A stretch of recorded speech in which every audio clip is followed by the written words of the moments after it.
था। दोही काफी अपसेट होकर रोड पार कर रही होती है, तभी उसे न्यूज में मिस्टर तेजिन की सुसाइड की खबर मिलती है, जिसे देख वो तो और ज्यादा घबरा जाती है, क्योंकि मिस्टर तेजिन तो कल ही उसे कुछ इन्फॉर्मेशन देने के लिए फोन किए थे। तो उसका ध्यान न्यूज की ओर था। तभी एक बंदा बाइक में आकर दोही की ओर एसिड फेंक देता है और उसके आगे गुआन आकर उसे कवर कर लेता है, जिससे एसिड उसके पीठ पर जाकर गिरता है। दोही तो कुछ समझ ही नहीं पाई थी कि अभी क्या हुआ, पर गुआन की बॉडी में घाव देकर वो तो काफी ज्यादा घबरा जाती है। पर तभी गुआन उसके हाथ को टच कर लेता है, जिससे अपनी पावर यूज करके अपने सारे बर्न मार्क्स ठीक कर लेता है, जिसे देखकर दोही तो एकदम हैरान रह जाती है। गुआन उसे कहता है कि तुम्हारे पास मेरा एक बहुत ही कीमती चीज है, इसलिए अपना ध्यान रखा करो। पर दोही तो उससे शॉकिंगली पूछती है कि आखिर तुम हो कौन और अभी तुमने ये सब कैसे किया। तो गुआन उसे बता देता है कि मैं एक डेमन हूँ, जिसे तुम इंसान शैतान बुलाते हो। जो सुन दोही शॉक्ड रह जाती है। तो इसके बाद हमें पुलिस स्टेशन का सीन दिखाया जाता है, जहाँ दोही ने उस पर अटैक होने के बारे में पुलिस को बताया था। पुलिस बताती कि आप पर सल्फ्यूरिक एसिड से हमला हुआ था और ये आपके लिए जानलेवा हो सकता था। पुलिस कहती कि आप जो ये अटैक्स हो रहे हैं, इससे साफ पता चल रहा है कि कोई आपको टारगेट कर रहा है, कि आपका कोई दुश्मन है या फिर आपको किसी पर डाउट है। पर दोही कह देती कि मुझे किसी पर भी डाउट नहीं है, पर आप उस अटैकर को ढूंढने की कोशिश करिए। वहीं तरह हम गुआन को देखते हैं, जो बाहर बैठा हुआ था। तो एक क्रिमिनल उसके कंधे पर सर रखकर सोने की कोशिश करता है, लेकिन गुआन तो उसे एक झटके में गिरा देता है और कहता है कि ये इंसान कितने बेकार होते हैं। तभी पुलिस वाले बहुत सारे क्रिमिनल्स को ले आते हैं, जिसमें से एक लेडी भी होती है। तो उस लेडी का नाम पुलिस रिकॉर्ड में नोसुक नियो दिखाता है। अब यह है कौन, इसके बारे में हमें ज्यादा नहीं बताया जाता। एक पुलिस वाला गुआन को चाय पीने के लिए देता है, पर गुआन तो अपने रूड अंदाज में उन्हें कह देता है कि मैं ये इंसानों की बेकार चीजें नहीं पीता। तभी अचानक वो लेडी गुआन के सामने आ जाती है, जिसे देख वो तो डर ही जाता है। जो उसे कहती है कि तुम्हारी लाइफ अभी एक पतली रस्सी की तरह है, जो किसी भी वक्त टूट सकती है और तुम्हारी मौत कभी भी हो सकती है। लेकिन गुआन उसकी बात को इग्नोर करके दोही के बारे में पता लगाने के लिए जाता है। तो अभी हमें इस लेडी के बारे में ज्यादा कुछ नहीं बताया जाता। थोड़ी देर में दोही बाहर आती है, तो पुलिस वाले दोही को गुआन के साथ भेज देते हैं। कार में गुआन तो उसे डांटने लग जाता है कि तुम अपने आप को सेफ नहीं रख सकती क्या? अगर मैं टाइम पे नहीं आता तो क्या होता पता भी है तुम्हें? मेरा कीमती टैटू जल जाता। पर दोही तो अभी उसके डेमन वाली बात को लेकर सोच रही थी। कहती है कि क्या सच में तुम कोई डेमन हो या तुम किसी पोकेमोन की तरह हो?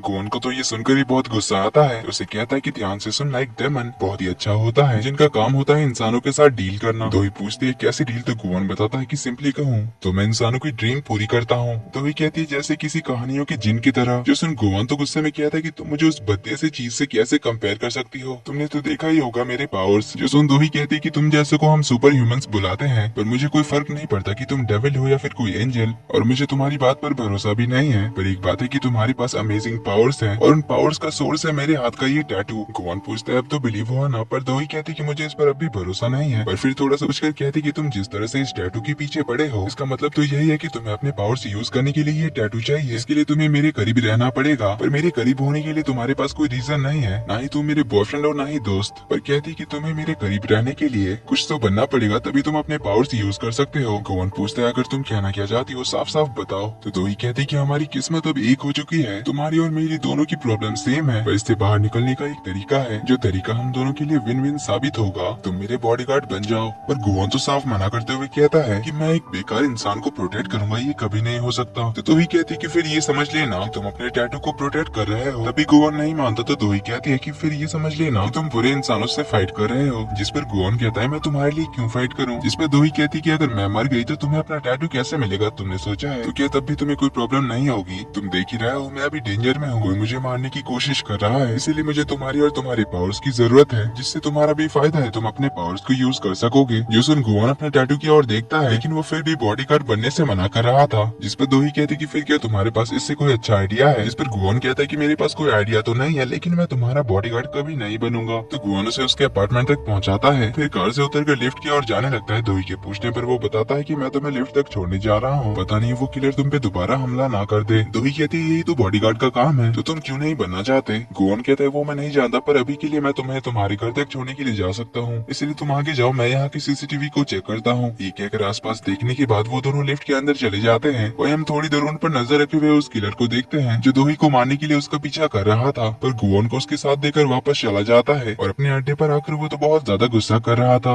वही हम उसका बिहेवियर देखकर समझ पाते हैं कि वो एक साइको टाइप का बंदा है। इधर गुआन अपने ऑफिस में होता है, पर वो तो परेशान होता है। अपने होली क्रॉस के बारे में सोचकर वो बटलर को बताता है कि मेरा पावरफुल टैटू अब उस लो लेवल इंसान के हाथ में है और मैं उसके बिना कुछ कर नहीं पा रहा। अगर उस पर किसी ने फिर से हमला कर दिया और वो मर गई तो मेरे होली क्रॉस और पावर्स का क्या होगा? उनके बिना तो मैं कोई डील ही नहीं कर पाऊंगा और अनलिमिटेड फायर में मुझे जलना पड़ेगा। तो उसकी हालत देख बटलर कहता है कि अगर आपको इतनी फिक्र हो रही है तो आप बॉडीगार्ड बन जाइए। जसन गुआन तो थोड़ा चिढ़ते हुए कहता है है कि मैं एक महान डेमन हूँ, मैं किसी इंसान का बॉडीगार्ड कैसे बन सकता हूँ। यूसन बटलर कहता है कि डेमन्स तो आखिर बॉडीगार्ड्स ही होते हैं। गुवान कहता है कि क्या बकवास कर रहे हो। तो बटलर डेमन बुक निकालता है और उसे बताता है इसमें साफ लिखा हुआ है कि हजारों साल पहले डेमन्स इंसानों के बीच ही रहा करते थे और इंसानों के गार्डियंस बनकर उन्हें प्रोटेक्ट करते थे, और गार्डियंस तो बॉडीगार्ड्स ही होते हैं। पर गुवान उससे बुक छीन कर कहता है कि मुझे दोनों में से कुछ भी नहीं बनना, मैं बस एक डेमन बनकर ही अपनी लाइफ जीना चाहता हूँ। तो बटलर कहता है कि दोही को तो पता चल गया है कि आप एक डेमन हो, तो अगर उसने आपके बारे में दुनिया वालों को बता दिया। गुवान कहता है कि उसे तो मेरी बात पर बिलीव ही नहीं है, मैं एक डेमन हूँ तो इस बारे में वो किसी को भी नहीं बताएगी और वैसे भी उसकी बातों पर कोई बिलीव भी नहीं करेगा। पर गुवान याद करता है कि कुछ साल पहले उसने एक लड़की के साथ डील किया था और उसने तो चर्च के सामने जाकर सभी को बता दिया था उसके बारे में, जिससे चर्च के फादर ने तो बिलीव कर लिया था। इसीलिए गुवान को आकर उनकी मेमोरीज मिटानी पड़ी थी। गुवान बताता है कि अगर उसने किसी को बता भी दिया और वो लोगों ने बिलीव भी कर लिया तो मैं उनकी मेमोरीज मिटा दूंगा। जसन बटलर कहता है कि उसके लिए तो आपको आपकी पावर्स की जरूरत है। जसन गुवान तो फिर से चिढ़ जाता है, कहता है कि ये डेमन बुक तो बेकार है, इसमें तो मेरी प्रॉब्लम का कोई सोल्यूशन ही नहीं है, इस बुक में तो मेरी मुसीबतों के बारे में लिखा हुआ है। इसीलिए वो बुक को गुस्से में बुक शेल्फ की ओर फेंक देता है। बटलर पूछता है कि उसके मरने से क्या आपकी पावर सच में चली जाएंगी। गुवान कहता है कि यही तो मुझे नहीं पता, पर कुछ तो बुरा जरूर होने वाला है। अब उसने दोही का नाम लिया ही था कि तभी दोही का मैसेज आ जाता है। पूछते है कि तुमने डिसाइड कर लिया ना मेरा बॉडीगार्ड बनने का। गुवान तो उसे कभी नहीं रिप्लाई करता है, तो दोही तो अब उसे धमकी देने लग जाती है कि अगर तुम मेरा बॉडीगार्ड नहीं बने तो मैं तुम्हारे इस टैटू को लेजर ट्रीटमेंट से गायब कर दूंगी। जसन गुवान तो काफी ट्रिगर्ड हो जाता है और उसके कुछ रिप्लाई करने से पहले ही दोही मैसेज करती है कि मैं अभी टैटू वाली की अपॉइंटमेंट ले रही हूँ। लेकिन गुवान तब भी नहीं मान रहा होता है, इसलिए दोही तो अपने टैटू को देखकर सोचने ही लग जाती है कि क्या ये सब कुछ सच हो रहा है, इस टैटू में सच में कोई पावर्स है। पर चाहे जो भी हो उसने मुझे 2 बार बचाया। तभी वो फिर से न्यूज में तेजिन की सुसाइड के बारे में सुनती है। जसन वो मैडम जू को कॉल करती है और मिस्टर तेजिन के बारे में बताती है कि उन्होंने मुझे कल ही कॉल किया था कुछ इन्फॉर्मेशन बताने के लिए जो मेरे ग्रुप के रिलेटेड कुछ खास न्यूज है, पर आज अचानक उनकी मौत हो गई। ये कोइंसिडेंस तो नहीं लग रही है, पर मैडम जू तो इस बारे में ज्यादा ना सोचने के लिए क्या कर अपनी कंपनी संभालने के लिए कहती है और बताती है कि मेरे ग्रुप में सब कुछ सही चल रहा है। पर इसके बाद वो अपने सेक्रेटरी मिस्टर यून को कॉल करती है और पिछले 10 सालों की उनके कंपनी के फाइनेंशियल रिपोर्ट्स मंगाती है, जिसमें उन्हें काफी गड़बड़ मिलती है। जो देख वो कहती है कि इतने सालों से उन्होंने इन मामलों में ध्यान नहीं दिया, पर अब ऐसा नहीं चल सकता। सीन कट होता है, हमें अगले दिन गुवान को दिखाया जाता है जो तो काफी ज्यादा खुश लग रहा था। बटलर के पूछने पर वो बताता है कि मैं पॉजिटिव रहने की कोशिश कर रहा हूँ, मेरा टैटू गायब तो नहीं हुआ, अभी भी उसके हाथ में सेफ है। पर मैंने ये भी रियलाइज किया कि मैं ऐसे ही अपने टैटू को वापस नहीं ले पाऊंगा, इसके लिए मुझे वही सिनेरियो क्रिएट करना होगा जिस तरह से मेरे हाथ से ये टैटू उसके हाथ में ट्रांसफर हुआ था, यानी पानी में कूदने से पहले मुझे वो सारे कंडीशंस को वापस से रिक्रिएट करना पड़ेगा, वेदर, टेम्परेचर, माहौल सब कुछ वैसा का वैसा, तब शायद मुझे मेरा होली क्रॉस वापस मिलेगा। जोसन बटलर कहता है कि आपकी बात में दम तो है, तभी उसे कुछ जलने की बदबू आती है। थोड़ी देर में गुवान को भी जलने की बदबू आ रही थी और वो तो महसूस भी कर रहा था। तभी वो देखते हैं कि उसके एक हाथ की उंगली जल रही है, जिसे देख वो दोनों ही शॉक्ड रह जाते हैं। बटलर कहता है कि क्या इतनी जल्दी अनलिमिटेड फायर से आप जल जाएंगे। गुवान तो पैनिक करने लग जाता है कि मुझे नहीं पता पर कुछ तो करना पड़ेगा, इसीलिए वो दोनों तो फूंक मारकर आग को बुझाने की कोशिश कर रहे थे। वैसे कुछ भी नहीं हो रहा था, तभी वहाँ पर गायोंग आ जाती है जो ये देखकर उसके हाथ में पानी डालकर आग बुझा देती है और उससे पूछने लग जाती है कि क्या अभी से अनलिमिटेड फायर शुरू हो गया। गुवान कहता है कि मुझे जल्दी से किसी इंसान के साथ डील करना पड़ेगा, वरना मैं नहीं जानता कि मेरे साथ कब क्या हो जाएगा। इसीलिए वो दोही को जल्दी से कॉल लगाता है, बताता है कि मैं तुम्हारा बॉडीगार्ड बनने के लिए तैयार हूँ, इसीलिए मैं अभी के अभी तुमसे मिलने के लिए आ रहा हूँ। जिसमें दोही काफी सरप्राइज होती है, पर वो जल्दी से तैयार होकर नीचे आ जाती है। इधर गुवान एक बर्तन में बहुत सारा आइस भर के ले जाता है ताकि जब भी उसकी अनलिमिटेड फायर शुरू हो तो वो आइस में अपना हाथ डुबाकर उसे बुझा सके। तो गुवान भागकर उसके पास जाता है, कहता है कि मैं तुम्हारा बॉडीगार्ड बनने के लिए तैयार हूँ। दोही कहती चलो तुमने सही डिसाइड तो कर लिया, लेकिन अचानक तुमने अपना डिसीजन बदल क्यों दिया। गुवान बहाना मारते हुए कहता है कि मैंने काफी देर सोचा कि वैसे तो तुम इंसान छोटे छोटे मकड़ियों और कीड़ों को भी प्रोटेक्ट करते हो, तो मैं किसी इंसान को तो प्रोटेक्ट कर ही सकता हूँ। लेकिन दोही को तो उस पर बिलीव नहीं हो रहा था, तो उसे कहती है कि कुछ तो गड़बड़ है, इसके पीछे कोई ना कोई रीजन तो जरूर होगा। तभी गुवान की उंगली फिर से जलने लग जाती है, इसीलिए वो अपने आइस के डिब्बे को पीछे कर लेता है और अपने हाथ को आइस के डब्बे में डालकर आग बुझाने लग जाता है। पर दोही ये आवाज सुनकर उसके पीछे देखने जाती है। गुवान उस डिब्बे को पीछे हटाकर दोही को होल्ड करके कहता है कि फोकस करो, हमारी किस्मत एक है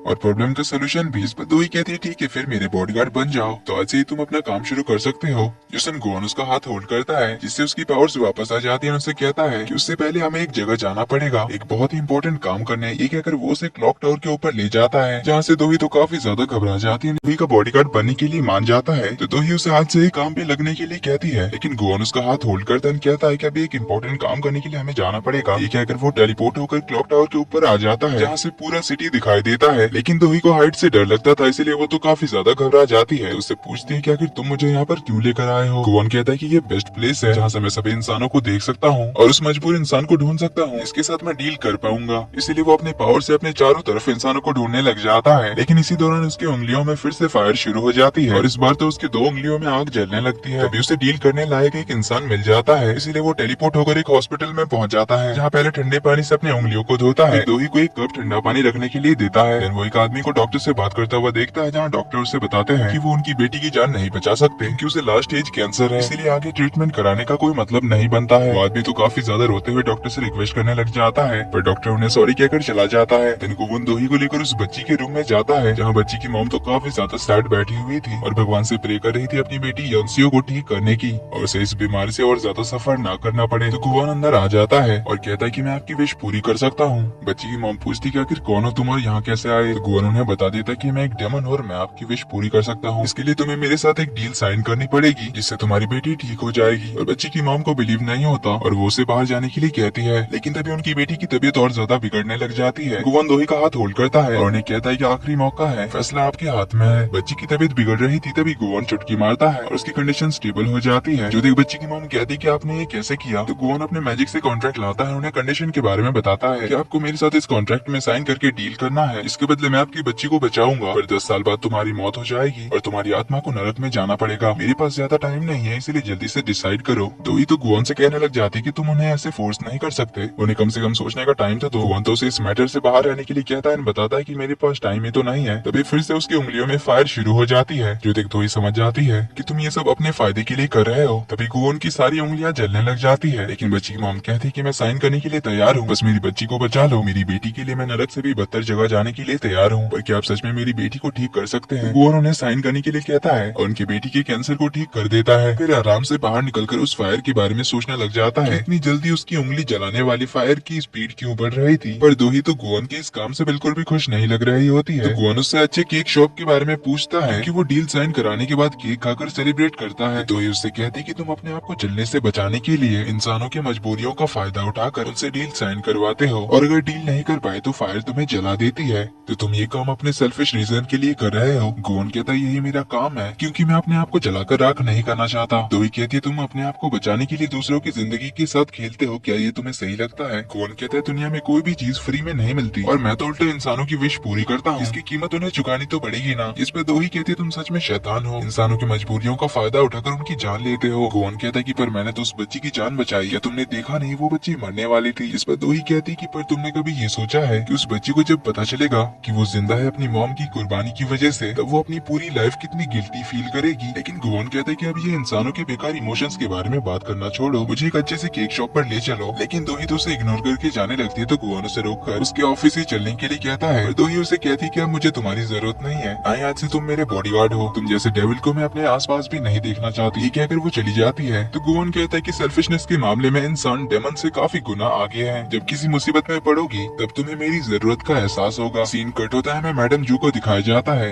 जो कि उसी हैंड ग्लव्स वाले बंदे को डांट रही होती है कि तुमने अपने बुरे काम को अंजाम देने के लिए एक जान ले ली, तुमने जो किया इसके लिए तुम्हें सजा तो मिलनी ही चाहिए। अब ये सुन ग्लव्स वाला बंदा यहाँ से जाने लगता है और दूर खिड़की से वो मैडम जू की ओर देखता है और वो काफी ज्यादा गुस्से में लग रहा था। यहाँ भी हमें उसका फेस नहीं दिखाया जाता। पर इधर गुवन तो बड़े मजे के साथ केक खा रहा था नया डील करने की खुशी में। तभी बटलर आकर बताता है कि आपने जो कंडीशन बताया था अपना टैटू दोही के हाथ से वापस लेने के बारे में, वो मैंने पता कर लिए है। टाइम था रात के 12:30 बजे का। समंदर के पानी का टेम्परेचर था 15.8 डिग्री सेल्सियस।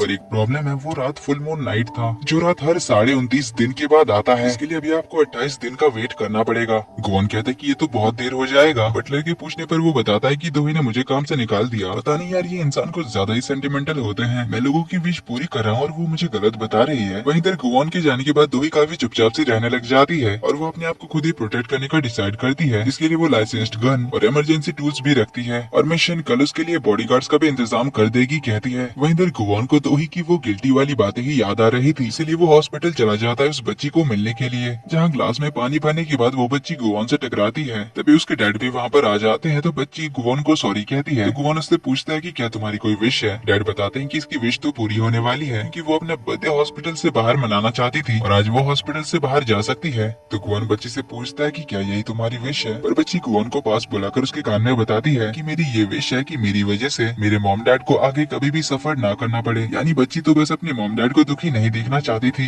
तभी बच्ची की मम्मी उसे पीछे से बुलाती है तो तीनों काफी ज्यादा हैप्पी होकर बच्ची का बर्थडे मनाने के लिए निकल जाते हैं। लेकिन गुआन तो इस छोटी सी बच्ची की बात सुनकर शॉक्ड रह गया था। इतनी छोटी बच्ची को अपनी चिंता छोड़कर अपने मॉम डैड की फिक्र है और इसके मम्मी पापा को भी सिर्फ अपने बच्चे की खुशियाँ चाहिए। इसलिए गुआन थोड़ा कंफ्यूज हो गया था क्योंकि उसे ऐसे इंसान पहली बार मिले थे। इधर दो ही जिस रेस्टोरेंट में मीटिंग कर रही थी वहीं पर बच्ची का बर्थडे सेलिब्रेट किया जा रहा था। तो ही उन तीनों को इतना हंसता खेलता हुआ देखकर काफी हैप्पी होती है, पर उसे ये देखकर अपने मम्मी पापा की याद आती है। दोनों मिशन के साथ ऑफिस लौटती है। मिशन बताती है कि आपके बॉडीगार्ड का इंतजाम कर दिया है। तो ही जैसे ही कार से बाहर निकलने वाली होती है कि तभी बाहर गुआन खड़ा होता है हाथ में छाता पकड़े, क्योंकि बाहर बारिश हो रही थी। दोनों काफी देर तक बिना कुछ कहे बस एक दूसरे को देख रहे थे। वहीं गुआन तो फुल बॉडीगार्ड के अंदाज में होता है। जिसके बाद वो सभी ऑफिस के अंदर आते हैं जहाँ गुआन मिशन से पूछता है कि क्या मुझे कोई गन या फिर कोई वेपन मिलेगा, लेकिन मिशन तो उसे मार्शल आर्ट्स की किताब और वेपन्स ट्यूटोरियल की किताब पकड़ा देती है जिन्हें गुआन लेकर पढ़ने बैठ जाता है। ऑफिस के सारे स्टाफ तो उसके बारे में गॉसिप करने में ही बिजी होते हैं, स्पेशली लड़कियां तो गुआन के हैंडसमनेस पे फिदा हो गई थी। लेकिन गुआन तो फुल कंसंट्रेशन के साथ बुक्स पढ़ रहा था। देन ऑफिस के बाद गुआन उससे घर छोड़ने के लिए जा रहा था तो ही उससे पूछते कि तुमने अपना माइंड क्यों चेंज किया। गुआन कहता है कि मेरी लाइफ कुछ ज्यादा ही पीसफुल हो गई थी, इसीलिए सोचा कि कुछ प्रॉब्लम्स के ही गले पड़ जाऊं। तो ही पूछते कि वैसे तुम डेमन कैसे बने, या तुम पैदा ही डेमन हुए थे, और वैसे तुम्हारी एज क्या है। गुआन बताता है कि मैं डेमन की लाइफ 200 सालों से जी रहा हूँ, पर मैं पहले इंसान हुआ करता था, पर तुम सब जैसे लो लेवल का नहीं था, इसीलिए तो गॉड ने सारे इंसानों में से मुझे चूज किया हेल्थ की जिम्मेदारी संभालने के लिए, क्योंकि तुम इंसानों के मुकाबले मेरा लेवल ही अलग था। पर दो ही तो उसकी बात को मजाक में उड़ा देती है। तभी वो मैडम जू को कॉल लगाने जाते हैं लेकिन उनका कॉल नहीं लग रहा था, इसीलिए वो उनसे मिलने के लिए उनके घर की ओर जाती है। और वहाँ जाकर वो देखती है कि मैडम जू तो अपने ग्रीन हाउस में बैठे हुए ही मर चुकी थी। जो देख दो ही काफी ज्यादा सैड होती है, फूट फूट कर रोने लग जाती है और गुआन से रिक्वेस्ट करने लग जाती है कि मैं तुम्हारे हर कॉन्ट्रैक्ट पे साइन करने के लिए तैयार हूँ, बस तुम मेरी मैडम जू को बचा लो। उस पर गुआन से कहता है कि मैं किसी मरे हुए को वापस से जिंदा नहीं कर सकता। जो सुन तो ही तो बहुत ही ज्यादा रोने लग जाती है। इसके बाद हमें मैडम जू के फ्यूनरल का सीन दिखाया जाता है जहाँ मैडम जू का बेटा और बेटी दोनों ही अपने फेक आंसू के साथ वहाँ पर खड़े होते हैं। वही दो ही उनसे थोड़ी दूर मैडम जू को याद कर रही थी। तभी जूसियो उसके पास आकर उसे बताता है कि मैडम जू ने मरने से पहले एक फाइनेंशियल ऑडिट टीम बनाई थी, लेकिन अभी उस ऑडिट टीम को बोर्ड मेंबर्स ने कैंसिल कर दिया है। जो सुन दो ही तो सोच में होती है। तभी सुहान आकर उसे नीचा दिखाने लग जाती है कि अब तो तुम्हारी साइड लेने के लिए मॉम भी नहीं है, पर दो ही तो उसे चुप करा देती है। तभी सुहान के बच्चे वहाँ कुछ बॉटल्स फोड़कर भागने लग जाते हैं तो सुहान उन्हें पकड़ने के लिए उनके पीछे भागती है। जो देख यहाँ मौजूद सभी लोग तो हंसने लग जाते हैं। जो देख दो ही और गुआन को ये समझने में देर नहीं होती यहाँ पर कोई फ्यूनरल नहीं चल रहा, यहाँ तो पार्टी हो रही है। दो ही आसपास देखते हैं कि सारे बड़े बड़े शेयर होल्डर्स और बिजनेस पार्टनर्स कि सब लोग तो यहाँ बस बिजनेस की बातें कर रहे हैं। जो सब देखकर दो ही को बहुत ही बुरा फील होता है, इसलिए वो यहाँ से चली जाती है। वहीं इस पार्टी में हम उस किलर को भी देखते हैं जो दो ही पर नजर रखे हुए था। इसके बाद सिक्योरिटी का ड्रेस पहनकर वो घर के सीसीटीवी कंट्रोल रूम में घुस जाता है। दो ही अपसेट होकर मैडम जू के ग्रीन रूम में आती है जहाँ वो प्लांट्स लगाया करती थी और उनके साथ अपने पलों को याद कर रही थी। तभी यहाँ पर नोसुक का बेटा म्योंग आता है जो यहाँ सिगरेट जलाने वाला था, तो दो ही उसे मना करती है क्योंकि मैडम जू को सिगरेट की बदबू बिल्कुल भी पसंद नहीं थी। लेकिन म्योंग कहता है कि बुढ़ी तो मर चुकी है और ये सब कुछ अब मेरे डैड का है, इसके बाद मेरा होगा, इसलिए मैं कुछ भी कर सकता हूँ। पर दो ही तो गुस्से में उसका सिगरेट लेकर फेंक देती है। जो देख म्योंग कहता है कि आज मैं जाने देता हूँ क्योंकि आज बहुत ही खुशी का दिन है, पर अगली बार ऐसा कुछ भी करने के बारे में सोचना भी मत। दो ही कुछ कहने जा रही थी तभी वहाँ पर गुआन आ जाता है। तो म्योंग उससे पूछता है कि आखिर तू है कौन, देखकर लगता है बॉडीगार्ड है। गुआन कहता है मैं मिस दो ही के लिए कुछ ऐसा हूँ जो उनसे दूर नहीं जा सकता, पर ना ही मैं इनका बॉयफ्रेंड हूँ ना ही एक्स। म्योंग कहता है समझ गया, तो भी इसकी तरह सड़क छाप है। ये कहकर वो जाने लगता है तो गुआन दो ही का हाथ होल्ड करता है अपनी पावर से म्योंग को दरवाजे से टकराता है। जो देख दो ही स्माइल करती है। देन गुआन दो ही के साथ बैठकर मैडम जू के बारे में काफी सारी बातें करता है और दो ही को कंसोल भी करता है। तभी वहाँ पर पुलिस वाले आ जाते हैं जो इन सभी को बात करने के लिए अंदर बुलाते हैं, जहाँ वो बताते हैं कि मैडम जू की बॉडी में डिक्लोफेनेक नाम के मेडिसिन के पार्टिकल्स मिले हैं। लगता है मरने से पहले उन्होंने वही खाया था। जो सुन दो ही बताती है कि ऐसा नहीं हो सकता क्योंकि मैडम जू ने कभी भी उस मेडिसिन को नहीं लिया क्योंकि वो उस मेडिसिन से एलर्जिक थी। इससे दो ही तो समझ जाती है कि उनकी मौत नेचुरल हार्ट अटैक से नहीं हुआ है। पर नौसुक कहता है कि इन सब का अब कोई फायदा नहीं है, अभी हमारी कंपनी के लिए यही अच्छा होगा कि हम अनाउंस करें कि उनकी मौत नेचुरल हार्ट अटैक से हुई है क्योंकि हमारे शेयर्स ऑलरेडी डाउन चल रहे हैं और अगर इस बारे में बताया तो बाहर बहुत सारी गॉसिप्स होंगी जिससे हमारी कंपनी को बहुत नुकसान होने वाला है। इसीलिए ये सब तो मान जाते हैं इसे हार्ट अटैक बताने के लिए। पर दो ही कहती कि ये मेडिकल नेग्लिजेंस है, किसी ने जानबूझकर उनकी मेडिसिन बदली है। पर सुहान कहती कि सच पता करने के बाद भी इसका तो कोई फायदा नहीं होने वाला, हमारी मॉम वापस से जिंदा नहीं हो जाएंगी, इसलिए अभी हमें कंपनी के बारे में सोचना चाहिए। तो वो पुलिस वालों को भी इस बारे में कुछ भी बताने से मना करता है और बाहर इस बारे में अनाउंस करने जाता है। लेकिन दो ही तो समझ जाती है कि मैडम जू को इनमें से ही किसी ने मारा है, इसलिए वो अपनी मैडम जू को इंसाफ दिलाने के लिए बाहर जाकर सबके सामने कह देती है कि मैडम जू की मौत नेचुरल नहीं है बल्कि उनका किसी ने मर्डर किया है। लेकिन यहाँ सारे बंदे नौसुक के ही थे, इसलिए वो उसे चुप रहने के लिए कहते हैं और अपने गार्ड्स को उसके साथ लगा देते हैं और मैडम जू के लॉयर को उनकी की विल पढ़ने के लिए कहता है। अब ये लोग तो सोचकर बैठे थे कि मैडम जो अपनी सारी प्रॉपर्टीज और मेरा ग्रुप अपने बड़े बेटे को देंगे, लेकिन उन्होंने तो अपनी सारी प्रॉपर्टीज, शेयर और कंपनी दोही के नाम पर ट्रांसफर कर दिया था। और एक कंडीशन भी था कि मैडम जो के मरने के 1 साल के अंदर उसे शादी करनी पड़ेगी, तभी उसे ये सब कुछ मिलेगा, वरना सब कुछ एक वेलफेयर फंड में चला जाएगा। जो सुन तो सब लोग एकदम हैरान हो जाते हैं, स्पेशली नोसुक और सुवान। वही दोही भी ये सुनकर हैरान थी। दोही ये सब सुनकर लॉयर के पास आती है। वही सुवान तो पागलों की तरह हरकत करने लग जाती है। वही नोसुक की वाइफ कहती कि तुम इसे एक्सेप्ट तो नहीं करोगी ना। लॉयर मैडम जो का लिखा हुआ 3 लेटर नोसुक, सुवान और दोही को देते हैं। सुवान तो दोही पर अटैक करने ही आ जाती है, पर जूसियोक उसे पीछे हटा देता है। दोही तो मैडम जो का लेटर देखकर काफी इमोशनल होकर उनकी तस्वीर की ओर देखती है, अपने मन में कहती है कि आपको जिसने भी मारा है उसे मैं सजा दिलाकर रहूंगी और सच का पता लगाऊंगी, चाहे इसके लिए मुझे उस डेमन से हाथ क्यों ना मिलाना पड़े। और आपने जो जिम्मेदारी मुझे दी है उसे मैं पूरी शिद्दत के साथ निभाऊंगी। ये बोलकर वो गोवन की ओर जाती है, उनसे कहती है और उसे डायरेक्टली शादी करने के लिए कहती है। और ये बोलकर वो मैडम जो का दिया हुआ एक रिंग निकालती है और गोवन की ओर बढ़ाती है, जिससे गोवन तो हैरान रह जाता है। इसी के सबके सामने शादी के लिए प्रपोज करती है। जो सुन सभी लोग तो हैरान रह जाते हैं। गॉसिप शुरू हो जाती है गोवन को लेकर कि आखिर ये है कौन।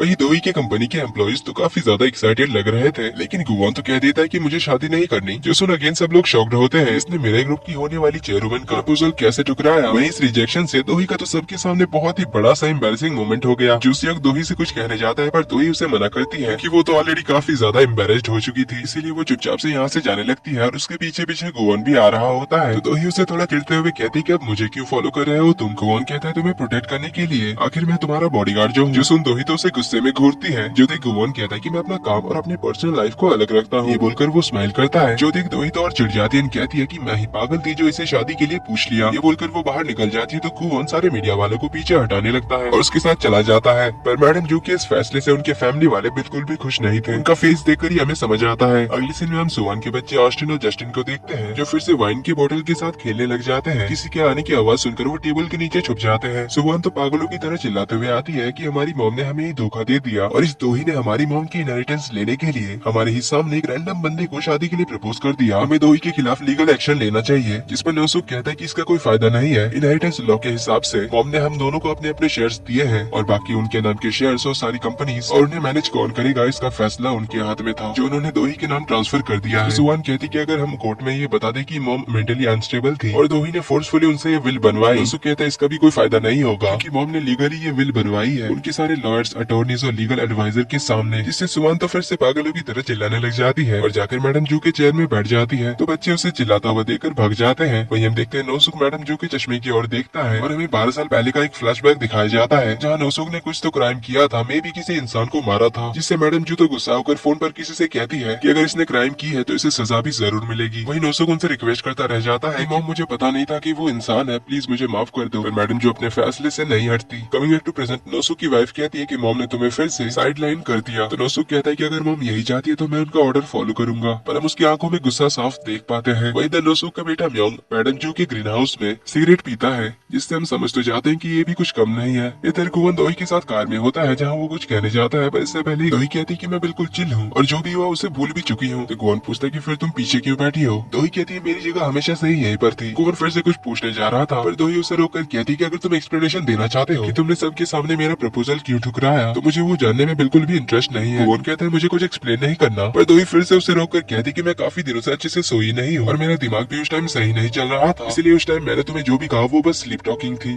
तो दोही एम्बैरेस होने से बचने के लिए कहती है कि कहीं तुमने उसे सच तो नहीं समझ लिया। गोवन पूछता है क्या उस प्रपोजल को। दोही कहती है इतना ग्रैंड वर्ड यूज करने की जरूरत नहीं है, इसे हम छोटा सा एक्सीडेंट कह सकते हैं, जिसके बारे में मैं केयर नहीं करती। गोवन कहता है कि फिर मुझे कौन सी पड़ी है। जो सुन दोही तो और चिढ़ जाती है और उसकी बातें बंद कराने के लिए म्यूजिक प्ले करने के लिए कहती है। गोवन लाइट मूड गाने सर्च करता है, जहाँ पहले गाने का नाम था विल आई गेट मैरिड, शादी का गाना सुनकर दोही चेंज करने के लिए कहती है, जहाँ दूसरे गाने के लिरिक्स भी शादी से रिलेटेड ही थे। दोही फिर चेंज करने को कहती है, जहाँ तीसरे गाने का भी lyrics will you marry me से शुरू होता है। जो सुन गोवन कहता है कि ये इंसानों को क्या हो गया, सबके दिमाग में बस शादी की ही बात चल रही है। तो अब दोही उसे गाना बंद करने के लिए कहती है। तो वो लोग दोही के अपार्टमेंट पहुँचते हैं। निकलने से पहले दोही कहती कि आज जो कुछ भी हुआ वो हम दोनों के काम के बीच नहीं आएगी और मेरे दिमाग में उसको लेकर कुछ भी नहीं चल रहा। ये बोलकर वो जल्दी से निकल जाती है। गोवन देखता है कि मैडम जू का लिखा हुआ दोही के लिए लेटर वहीं पर छूट गया था। इधर दोही अपने आप से कह रही होती कि मैं बिल्कुल भी हर्ट नहीं हूँ, क्योंकि मैं सच में थोड़ी ना उससे शादी करना चाहती हूँ, वो तो बस मुझे सामने दिख गया इसीलिए मैंने कह दिया, बस मेरा और कोई इरादा नहीं था। ये कहकर वो अपने आप को दिलासा देते हुए आगे जा रही थी और फिर अचानक उसे गोवन गुआन पे गुस्सा आता है। वो चिल्लाकर कहती है कि अगर तुम्हें मुझसे शादी नहीं करनी है तो मुझसे फ्लर्ट क्यों करते हो और बार बार मेरे सामने क्यों आ जाते हो। अब उसने ये दरवाजे की ओर इशारा करके जोर से कहा था। हम देखते हैं कि दरवाजे पर गुआन आया हुआ था जो बेल बजाने ही जा रहा था पर रुक जाता है। दोही का गुस्सा सुनकर, क्योंकि अंदर से वो गुस्से से चिल्ला रही थी कि अब दोबारा आओ तुम मेरे सामने, फिर मैं तुम्हें बताती हूँ। गुआन तो डर के मारे जाने लगता है पर फिर लेटर को देकर वापस से बेल बजाने जाता है, पर अंदर से फिर से दोही चिल्लाकर कहती कि इस बार आया ना तो हाथियों पर यूज करने वाले ट्रैंक्विलाइजर गन से उसके गर्दन पे हाई डोज के साथ ऐसा मारूंगी कि उसके सारे होश ठिकाने आ जाएंगे। जो सुन गुआन तो डरते हुए कहता है कि अभी मेरा इसके सामने ना जाना ही ठीक होगा, इसीलिए वो बिना आवाज किए गेट से थोड़ी दूर जाता है फिर भाग जाता है। तो ही अपना गुस्सा निकालने के बाद अपने रूम की ओर जा ही रही थी, तभी उसके घर की घंटी बजती है। तो ही सोचती कि गुआन होगा और उसने बातें सुन ली होगी, पर वो मॉनिटर में चेक करती है तो वो जूसियोक होता है। तो अंदर आकर दोनों मैडम जू के डेथ के बारे में डिस्कस कर रहे थे। जूसियोक कहता है कि उन्होंने मैडम जू को मार दिया उस ऑडिट टीम को रोकने के लिए, ताकि कंपनी में हो रही फ्रॉड का पता ना चले और अब वो लोग तुम्हारी जान के पीछे भी है। दोही कहती मुझे सच का पता लगाना ही होगा, इसके लिए मुझे चेयरमैन बनना पड़ेगा और एक ऑडिट टीम मुझे ही बनानी पड़ेगी ताकि पता चल सके कि कंपनी में कौन फ्रॉड कर रहा है और मैडम जू को किसने मारा। जूसियोक कहता है कि तुम्हें इन सबसे बाहर रहना चाहिए वरना तुम और ज्यादा खतरे में पड़ोगी। दोही कहती खतरे में तो मैं अब भी हूँ जब तक वो कल्प्रिट नहीं पकड़ा जाता। देन कहती है कि सारी गलती मेरी है, मेरी वजह से उन लोगों ने मैडम जू को मारा। मैंने उन्हें तेजन के बारे में बताया जिससे उन्हें कंपनी में चल रही फ्रॉड के बारे में पता चला और मैडम जू को रोकने के लिए उन लोगों ने उन्हें मार दिया। जूसियोक कहता है कि कभी न कभी तो उन्हें सच का पता चलना ही था। दोही कहती है इसीलिए तो मैं अब सच का पता लगाऊंगी। तो जूसियोक पूछता है कि फ्यूनरल में जो लड़का था वो गुआन जिससे तुम डेट पर मिली थी, तुमने अचानक से उसे शादी के लिए कैसे पूछा? तुम उससे ब्लाइंड डेट पे एक ही बार मिली हो। दोही कहती है कि वो मेरे लिए ब्लाइंड डेट से थोड़ा ज्यादा है। जूसियोक पूछता है कि क्या तुम्हें उसके लिए फीलिंग्स है? दोही कहती है ऐसा भी नहीं, पर उसने मुझे काफी बार बचाया है। जूसियोक कहता है कि तो इसीलिए तुमने उसे अपना बॉडीगार्ड बनाया। दोही कहती है हाँ, और अभी सिर्फ वही है जो मुझे सबसे ज्यादा सेफ रख सकता है किसी और के कंपैरिजन में। ये सुन हम नोटिस करते हैं कि जूसियोक का फेस थोड़ा उतर जाता है। गुआन अपने ऑफिस वापस आता है तो बटलर को देखकर कहता है कि तुम हमेशा मेरी जगह पर क्या करते हो? बटलर कहता है कि क्योंकि आपका ऑफिस बहुत ही अच्छा है। एन उससे पूछता है कि रिच फैमिलीज का फ्यूनरल कैसा होता है, वहाँ का खाना कैसा था? गुआन बताता है कि वो कोई फ्यूनरल नहीं था बल्कि उधर तो पार्टी चल रही थी। इन इंसानों की लालच का कोई लिमिट नहीं होता, ऊपर से ये दो ही मैं उसका बॉडीगार्ड तो बना पर अब वो मुझसे शादी करना चाहती है। जो सुन बटलर तो हैरान होता है और कहता है कि फिर उस मूवी की कहानी सच है? गुआन उससे मूवी के बारे में पूछता है तो बटलर उसे द बॉडीगार्ड नाम का एक मूवी के बारे में बताने लगता है। इसमें एक सिंगर और उसके बॉडीगार्ड की लव स्टोरी थी जिसमें पहले तो वो दोनों एक दूसरे को नफरत करते थे पर धीरे धीरे साथ रहते हुए उनकी नफरत प्यार में बदल गई।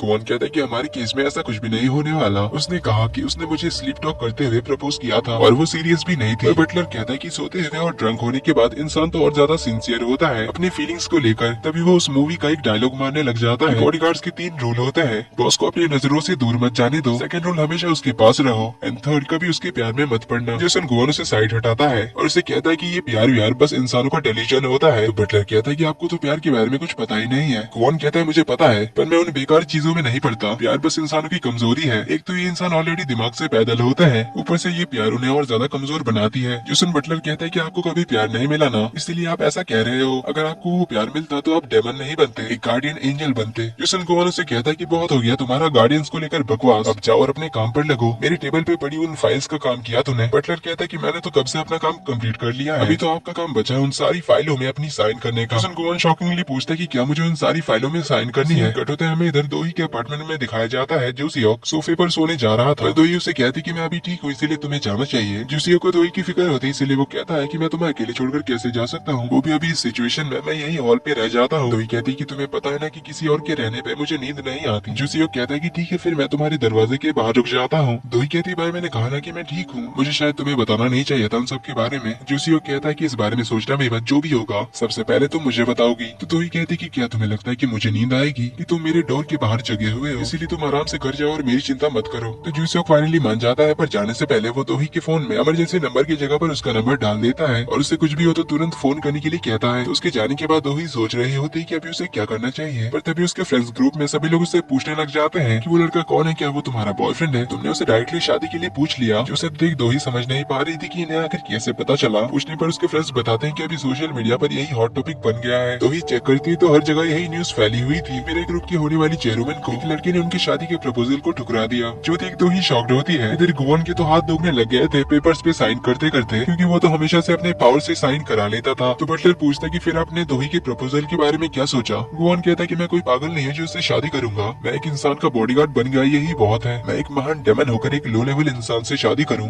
ये तो वैसा ही हो गया कि एक मीट खाने वाला मुर्गी से शादी करता हो। मुझे इंसानों का शिकारी कहा जाता है और मैं उसी से शादी करूं, इम्पॉसिबल है। मुझे बस अगले फुल मंथ तक का वेट करना है, फिर उसे समंदर में ले जाकर अपना टैटू वापस लेना है, फिर मैं अपने रास्ते और वो अपने रास्ते निकल जाएगी। पर तभी वहाँ पर तलवार लेकर गायम पहुँच जाती है और गुस्से से चिल्लाते हुए आती है कि उस दोही की हिम्मत कैसे हुई तुम्हें प्रपोज करने की। फिर उसे फोटो दिखाकर पूछती है कि दोही ने जिसे प्रपोज किया वो तुम ही थे ना। बटलर तो उसका गुस्सा शांत कराने की कोशिश करता है, लेकिन गायम तो गुस्से में उसकी ओर ही आने लगती है। दोनों तो घबरा जाते हैं। पर तभी गोवन के फोन में दोही का फोन आ जाता है जो उसे अभी के अभी मिलने बुलाती है। तो गोवन उसे मिलने चला जाता है, जहाँ दोही तो सनग्लास लगाकर उसका वेट कर रही थी। गोवन पूछता है कि इतनी रात को सनग्लास पहनकर कहीं तुम बड़ी सेलिब्रिटी तो नहीं बन गई। दोही तो गुस्से में उसे अपने फोन में न्यूज दिखाकर कहती है कि कैसे न पहनूं, तुमने तो मुझे एक ही दिन में सेलिब्रिटी बना दिया। जहाँ पर जगह मेरी बातें चल रही है। गोवन फोटो देखता है जिसमें उसका फेस ब्लर किया हुआ था, तो कहता है कि इनकी हिम्मत कैसे हुई मेरे फेस को ब्लर करने की। मेरे हैंडसमनेस को दिखाकर उनकी रीच और ज्यादा बढ़ती। जो सुन दोही तो गुस्से में कहती कि अगर तुम्हें अपने फेस की इतनी बड़ी होती तो तुमने मुझे सबके सामने मना क्यों किया। मानती हूँ मेरे स्टेटस की वजह से तुम्हारे लिए ये बात बहुत ही बड़ी थी। मैं कहा और तुम कहा, इसीलिए तुमने घबरा कर ना कह दिया होगा। गोवन कहता है कि मैंने तो पहले ही कहा था कि मैं हमेशा सिंगल रहना चाहता हूँ। तो दोही कहती है सेम मैं भी। गोवन कहता है ठीक है फिर बात खत्म। दोही कहती है इतनी जल्दी खत्म कैसे होगी, मेरी लाइफ का सबसे एम्बैरेसिंग मोमेंट तुम्हारी वजह से अब सारी दुनिया को पता है। गोवन पूछता है कि फिर तुमने मुझे क्यों प्रपोज किया। वहाँ तो बहुत से लड़के थे। जिस पर दोही तो उसे कुछ भी नहीं कह पाती। गोवन कहता है कि कहीं वो बात सच तो नहीं है कि इंसान स्लिप टॉकिंग करते हुए और ड्रंक होकर सिंसियरली अपनी फीलिंग्स बताते हैं। दोही कहती मैंने कहा था ना कि मैं सीरियस नहीं थी। तो गोवन कहता है कि फिर तुमने मुझे यहाँ क्यों बुलाया। सीरियस नहीं थी तो भूल जाओ, बात खत्म और किसी और को ढूंढ लो जो तुमसे शादी करना चाहता हो। जो सुन दोही तो गुस्से में कहती है कि अगर तुम दुनिया के आखिरी लड़के भी होगे तभी मैं तुमसे शादी नहीं करूंगी। गोवन कहता है अच्छी बात है मैं तो बच गया। जो सुन दोही तो यहाँ से गुस्से में जाने लगती है। कहता है कि तुम किसी और को ढूंढ लो जो तुमसे शादी करेगा। वैसे ही दोही काफी ज्यादा एम्बैरेस हो चुकी थी, इसीलिए वो थोड़ी एटीट्यूड मारते हुए कहती है कि डोंट वरी, अगर तुम दुनिया के आखिरी इंसान भी होगे फिर भी मैं तुमसे तो शादी नहीं करूंगी। ये कहकर वो गुस्से से जाने लगती है और जाते हुए अपने आप से कहती हुई जा रही थी कि क्या इसने मुझे फिर से रिजेक्ट किया, वो भी एक ही दिन में दो बार। तभी पीछे से गोवन पूछता है कि क्या तुम्हें लिफ्ट की जरूरत है। दोही कहती है कोई जरूरत नहीं। गोवन कहता है कि अगर तुम पे दोबारा से एसिड अटैक हुआ तो। जो सुन दोही रुक जाती है, गोवन को कार स्टार्ट करने के लिए कहती है। तो कार में दोही कहती है कि मैंने तुम्हें हर चीज का जिम्मेदार ठहराया, हमारे समंदर से गिरने से लेकर आज जो कुछ भी हुआ हर चीज के लिए मैंने अपने मन में तुम्हें जिम्मेदार ठहराया और इस बात को नजरअंदाज कर दिया कि तुमने हर बार मेरी जान बचाई है। जो सुन गोवन कहता है कि मैंने सुना था कि लोग स्लीप टॉक करते टाइम सच बोलते हैं, पर दोही कहती कि वो झूठ है, क्योंकि झूठ हमेशा सबको स्वीट लगता है। प्यार, खुशियाँ, चाहत ये सब कुछ अच्छे नहीं होते और इनमें से सबसे बुरी होती है खुशी। हम इंसान हमेशा खुशियों को ढूंढने की कोशिश में दुखी होते हैं, इसीलिए मैं कभी खुश होने का ट्राई नहीं करती। गोवन कहता है तुम इतनी मेहनत से काम कर रही हो उस हैप्पीनेस को अचीव करने के लिए ही ना। जिस पर दोही कहती है नहीं, काम करना तो बस मेरे लिए एक हैबिट बन गया है। बचपन में मेरे पेरेंट्स के गुजरने के बाद मुझे ऐसा फील होता था कि अगर मैं मेहनत से काम नहीं करूंगी तो ये दुनिया मुझे खा जाएगी, इसीलिए मैंने बचपन से अब तक बहुत मेहनत से काम किया जो अब मेरे लिए एक हैबिट सा बन चुका है। ये सब बताते हुए दोही सो जाती है तो गोवन भी उसे सोने देता है। थोड़ी दूर ट्रैफिक में उन्हें रुकना पड़ता है। गोवन के पीछे वाले कार्स जोरों से हॉर्न बजा रहे थे, इससे दोही के नींद में डिस्टर्ब ना हो, इसलिए गोवन उसका हाथ टच करता है, अपनी पावर से पीछे सारी गाड़ियों को बंद कर देता है और आराम से उसके अपार्टमेंट तक पहुंचाता है, जहां पहले तो उसके पर्स में मैडम जू का लिखा हुआ उसके लिए लेटर चुपके से रख देता है, फिर उसे कार की आवाज से जगाता है। दोही को तो पता ही नहीं चला था कि वो कब सो गई थी। गोवन थोड़ा मस्ती करते हुए कहता है कि तुम बहुत जोरों की खराटे मार रही थी, जिससे अगेन दोही थोड़ी एम्बेरस हो जाती है। तो इस बार वो उसे उसके डोर तक छोड़ने के लिए जाता है और उसके हॉलवे के आसपास अच्छे से देख भी लेता है। देन उसे कहता है कि मैं नहीं चाहता कि तुम कहीं अकेले जाओ और किसी मुसीबत में फंसो, इसीलिए कहीं भी जाना हुआ तो मुझे फोन कर देना। ये कहकर वो चला जाता है। तो दोही अंदर आकर अपने फोन में गोवन का नंबर अपने इमरजेंसी कॉल लिस्ट में डाल देती है। तभी दोही अपने पर्स में उस लेटर को देखती है, जिसे वो निकाल कर पढ़ने लगती है, जिसमें मैडम जो ने लिखा था कि तुम इस लेटर को पढ़ रही हो, यानी मैं तुम्हें छोड़कर जा चुकी हूँ, मुझे मेरी मौत के बारे में कोई फिक्र नहीं है, पर मेरी मौत से तुम हर्ट ना हो इस बात से मैं डरती हूँ। इतना पढ़ के ही दोही काफी इमोशनल हो जाती है। आगे वो लिखती है कि मेरे लिए एक बार रोना काफी है, इसीलिए दोही अपने आंसू पोंछती है। आगे वो लिखती है कि जो पोजीशन मैं तुम्हारे लिए छोड़कर जा रही हूँ वो एक बैटलफील्ड की तरह है, जहाँ आंसू अलाउड नहीं है, इसीलिए रोना मत। तो इसी के पैरेलल में हमें मैडम जू के मौत के बाद के कुछ सीन्स दिखाए जाते हैं, जहाँ दोही ने मैडम जू के मौत के पीछे किसका हाथ है इस बारे में पता लगाने के लिए पुलिस की मदद ली थी उनके बॉडी का पोस्टमार्टम करने के लिए, पर उसके लिए मैडम जू के फैमिली का कंसेंट चाहिए था। दोही नोसुका सुवान के पास कंसेंट फॉर्म पे साइन कराने के लिए भी गई थी, पर दोनों भाई बहन दोही से तो बहुत ही ज्यादा गुस्सा थे, इसीलिए उन्होंने कंसेंट फॉर्म को फाड़ दिया और सुवान ने तो दोही को थप्पड़ भी मार दिया था। मैडम जू ने आके लिखा था कि लोगों को लगता है कि मैं बहुत ज्यादा सक्सेसफुल हूँ, पर असल में मैं अपनी जिंदगी में फेल हूँ, क्योंकि मेरे आसपास हमेशा से ही सड़े हुए लोग रहते आए हैं जो मुझे इस बात का याद दिलाते रहे कि मैं सक्सेसफुल होकर भी नहीं हूँ। तुम सोच रही होगी कि तुम्हें चेयरवुमन बनने के लिए शादी करने की कंडीशन मैंने क्यों रखी है, क्योंकि चेयरवुमन की पोजीशन काफी लोनली है। जो अकेलापन मैंने अपनी पूरी जिंदगी झेली है, उस पोजीशन में रहते हुए मुझे लगा था कि ये अकेलापन मुझे खा जाएगी, पर तब तुम मेरी जिंदगी में रोशनी बनकर आई और इस अकेलेपन की अंधेरों से मुझे बाहर निकाला। इसीलिए मेरी जाने के बाद मैं अब ये नहीं चाहती कि तुम्हें ये सब फेस करना पड़े। इसीलिए अगर तुम मेरी जगह लेना चाहती हो तो अपने लिए सोच समझकर एक सही पार्टनर चूज करना जो जिंदगी भर तुम्हारा साथ दे, तुम्हारे साथ रहे। और अगर तुम्हें कोई ऐसा पार्टनर नहीं मिला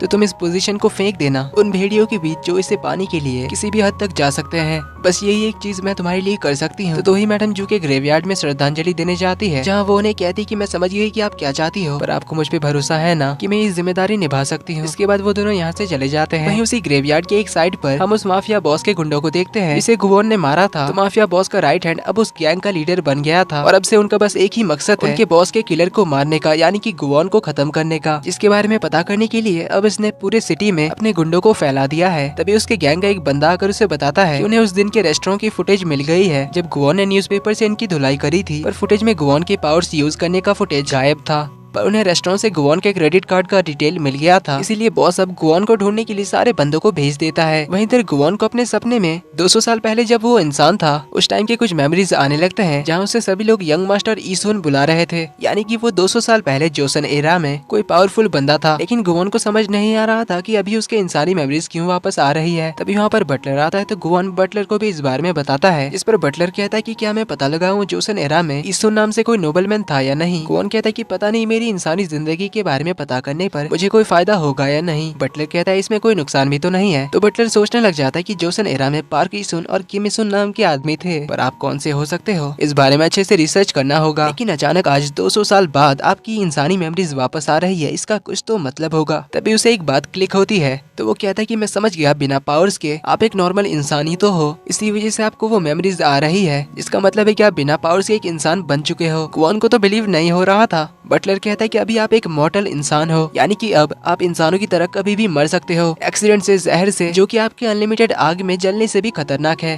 क्योंकि ये एक्सीडेंट कभी भी हो सकता है। यानी कि अब से आप इटर्नल लाइफ को गुड बाय कह दो और इंसानी जिंदगी को हेलो बोलो। इंसानों की तरह अब आपकी भी एज बढ़ेगी। ये सब बोलकर वो तो गुवोन को डरा ही देता है। इवन उसके सामने आईना रखकर कहता है कि कुछ ही टाइम में आप भी मेरी तरह बूढ़े हो जाओगे। जोसन अपना गुवोन तो पैनिक करने लग जाता है कि नहीं, ऐसा नहीं हो सकता। ये बोलकर वो अपने फेस को टच करने लग जाता है और ध्यान से अपने फेस को देखकर कह रहा होता है कि मेरे फेस में झुर्रियां आ गई है। बटलर तो उल्टा और भी चिल्लाने लग जाता है कि हाँ ऐसा हो सकता है। इससे गुवोन तो और ज्यादा डर जाता है, कहता है कि मेरा फेस ऐसा नहीं हो सकता, मुझे अभी के अभी अपना टैटू वापस चाहिए। इसीलिए वो जल्दी से दोही के पास जाता है, जहाँ दोही अब ऑफिस आ रही थी। वो न्यूज में मैडम जू के हार्ट अटैक से मौत की आर्टिकल पढ़ती है, जिससे वो बिल्कुल भी खुश नहीं लग रही थी। वहीं अपना गुवोन तो अपने फेस को लेकर ही टेंशन में था, बार बार मिरर में वो अपने फेस को ही चेक कर रहा था। इसीलिए वो जल्दी से दोही को अपना टैटू वाला हाथ देने के लिए कहता है। इसे वो होल्ड करके रखता है, तब जाकर उसे चैन पड़ती है। काफी देर चुपचाप से वो उसका हाथ पकड़ा हुआ था। जो तक दोही उससे पूछते कि क्या तुम कुछ नहीं करने वाले। गुवोन कहता है नहीं, तो दोही पूछते कि फिर तुमने मेरा हाथ क्यों पकड़ा हुआ है। गुवोन कहता है कि पता नहीं मैं तुम्हें कैसे समझाऊं, पर इससे मुझे माइंड की शांति मिलती है, इसीलिए अब से हम ऐसे ही हाथ पकड़े रहेंगे। पर दोही अपना हाथ छुड़ा लेती है, कहती कि मैं ये नहीं कर सकती, पब्लिकली मुझे अपना फेस वैल्यू बनाए रखना है,